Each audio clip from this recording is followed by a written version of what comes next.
there, welcome to Inquiring Minds. My name is Doug and I'm back with another Pen Resurrection Sunday video. I've been taking it easy over the holiday season and not tackling the more intense pen resurrections that you saw previously. Last week I restored my new to me 2003 Pelican M600 by polishing it and filling it with ink. Easy. This week is another pen reactivation rather than resurrection, as I get this Parker 88 fountain pen and ballpoint set from 1991 writing again. I found this set at an antique shop over a year ago and haven't gotten around to examining it to see if it works or finding any information on the history of the model until right now.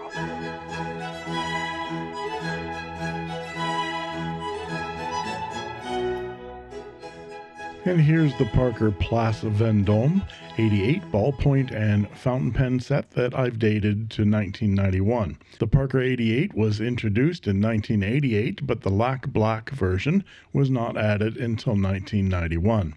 This set still has the original Place Vendôme tag on the clip. The Parker 88 was based on the Parker Vector and has the same clip and nib style. But the slim design was inspired by the fashion district of the Place Vendôme in Paris, more specifically the French jewelry fashion of the area.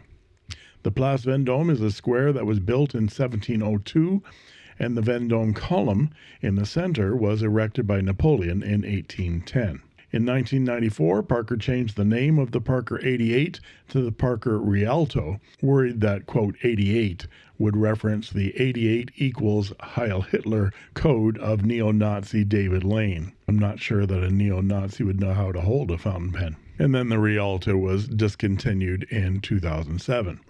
Let's examine this Parker 88. I had thought that this was unused when I bought it, but I found a tiny amount of blue ink in the nib.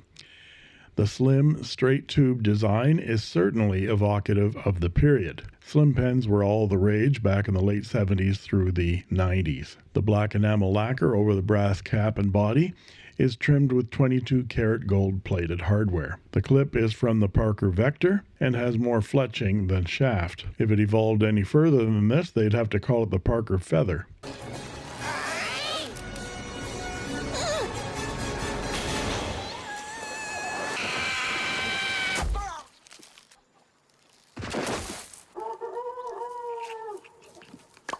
The top finial has a gold disc to match the one on the bottom of what Parker called the button. The button is slightly smaller in diameter to accommodate the posting of the cap. The cap is separated from the body by a thin gold ring that has the Parker ellipse and Parker on one side and made in the UK on the other. And the cap snaps off to reveal the long, slim section that tapers very slightly to a step and then a cone shape that holds the nib in the feed. The Parker Vector style nib is 22-karat gold-plated steel and has Parker engraved on it with a small engraving right at the bottom of that slit. That's supposed to look like a small breather hole, I think. And there's the black plastic feed with an M stamped in the center of that feed, which I think means that that nib is a medium. It certainly looks like a medium. The barrel unscrews, and there is a plastic Parker push style converter that has Parker branded on the shaft. And the barrel will accommodate 2 of the Parker short cartridges or 1 of the Parker long cartridges. And there's no ink in this converter at all, which again made me think that it was unused. Perhaps they only used a cartridge. The cap posts right on the back of that button very deeply and very securely and makes it a long, slim, very vintage writing experience. It's slightly back-weighted, but unposted, it borders on being too short. This pen needs no restoration other than a good polish. But I do want to inspect that nib and feed. So how do you pull a Parker Vector nib? I'm going to use a string method, and so we're going to switch to camera 3. So here we are on camera 3. We're going to unscrew the barrel, take out that converter, and then I'm going to screw the barrel back on again. There's no shoulders to pull with on that nib, so I'm going to use the string method, which is get yourself a little piece of string and tie it in a loop, and take that string and slide it in that first groove of the feed's fins. And then we're going to turn it once and then go over it again like that, and turn it again. And then I'm just going to turn my finger around and around and around until I get it really tight. Look, forget how it happened. Can you just get us out of this? There, really, really tight. And then I have something to really pull with. And then we're going to pull laterally. So we're going to pull straight out. So that means I'm pulling on this string this way. And I'm just going to grab it and out it comes. And we have to unravel our string. And there's our nib and feed. And you can only do this because when you wrap it around that first fin, it has all that extra plastic out the front to support it. Otherwise, the fins bend. And that nib comes right off of there. You can see it has got a design very similar to some Parker style nibs that fit on there like a little bit of a saddle. And there's a pilot nib from my 78G. And you can see it has that similar kind of saddle shape, and it fits right in there on that feed. There's no guesswork about where the nib goes. Now let's take a look at this nib. There's nothing else other than Parker on the nib. No other markings. You can see it has had some ink. So I'm going to clean that up. The one thing that you have to be careful about when you're polishing these gold-plated steel nibs is they are gold-plated, so that plate is very thin, and the more you rub, the more the gold will come off, and you'll eventually start seeing steel underneath that. So I'm going to test it on the back here that isn't visible, and to see how deep that gold plating is. Get out my jewelry polishing cloth, and we'll give it a bit of a polish.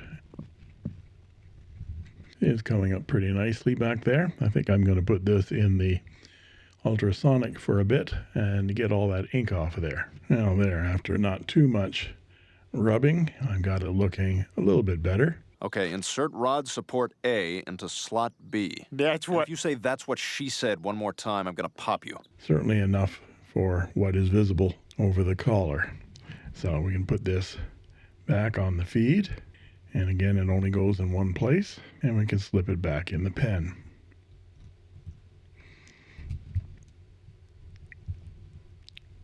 And push it down as far as we can.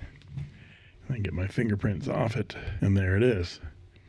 So now I'm just going to polish up the body. This is enamel over brass, so I'm going to polish up the gold plate with my jeweler's cloth, and then apply a little bit of basically auto polish rubbing compound on that enamel just to brighten it up.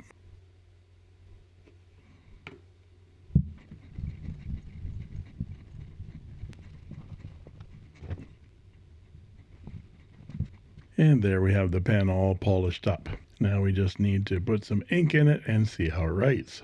And I'll do the same thing with the ballpoint. Now the ballpoint actually came with what I think is the original ballpoint cartridge, because it's made in the UK as well, and it actually writes beautifully. So again, I'm suspecting this set was unused. And because this is a Parker, let's go Parker with the ink as well, and put some Parker Quink Blue in this pen. It's got one of those agitators in it as well. Push the slide all the way down, put the nib in the ink, and pull the slider up. And then do it one more time, just for grinners. And we're full. Now it's time to give it a try. So here we go with a 1991 Parker 88, and it has a medium steel nib. Let's check the wetness here first. And very wet. And very smooth. So this nib is skipping a bit on the downstrokes, which means it has a tad of baby's bottom. So I'm going to perform my baby's bottom routine on this nib, and you can see my video on how to do that by clicking right up here. And then we'll come back and we'll do some size comparisons and measurements, and then I'll be back with a writing sample. And here's the 1991 Parker 88 Place Vendôme with a 1970s Schaefer Targa, a modern Hongdian 1861 in brass, a Pilot Explorer, and a Pilot Metropolitan. Now let's look at them posted. And here they are posted. You can see that the Parker 88 and the Hongdian 1861 both post the same way, with a smaller diameter shaft at the back of the barrel, whereas the Targa posts beautifully on the back of that barrel and makes the pen a very nice length to write with. Now let's look at them unposted. And here they are unposted. And the Parker 88 is just about the same length as the Targa unposted.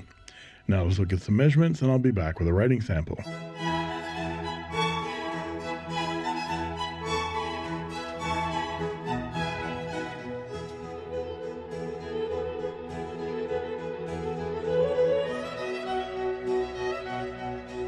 And we're back with the writing portion of the review. This is Clairefontaine 90 GSM paper, and this is a Parker 88, 1991, and it has a medium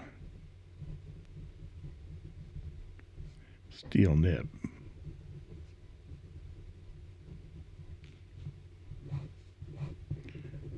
And check the wetness again. Very, very nice and wet. Very, very smooth. And the ink is Parker Quink Blue. And the line this nib makes is about 0.6 millimeter line, which is a Western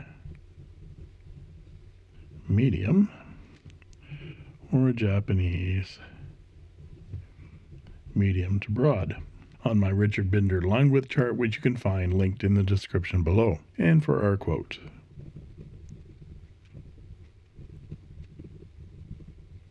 and for some reverse writing, it's pretty scratchy, but it's much thinner and drier. And some quick writing. Yeah, no issues with that feed keeping up. And I forgot to check for some line variation. Let's check it out. No, not much at all. Very stiff nib. So what are my thoughts on this resurrection? Well, I think I have to come up with some kind of a new term for finding these pens that are in perfect shape but haven't been used for decades. Maybe we'll call it Pen Refurbishment Sunday. It doesn't belong on a Sunday, does it? How about a pen refurbished Tuesday afternoon? Well, this is going up on Sunday anyway. I was really glad to find this pen and pencil set in a local antique shop with all the original stuff. And the ballpoint writes beautifully as well. I guess I should write with that too. It feels exactly the same as the fountain pen in the hand, except it's a ballpoint.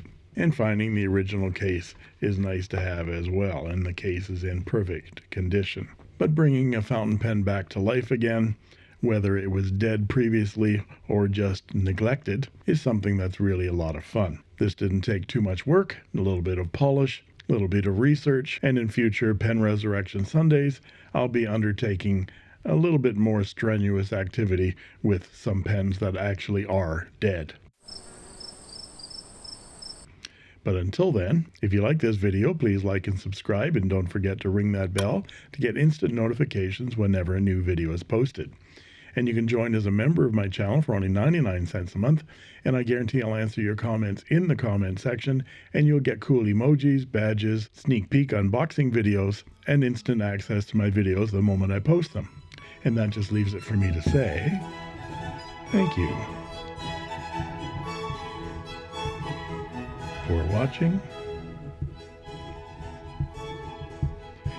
And that's all she wrote. I made this.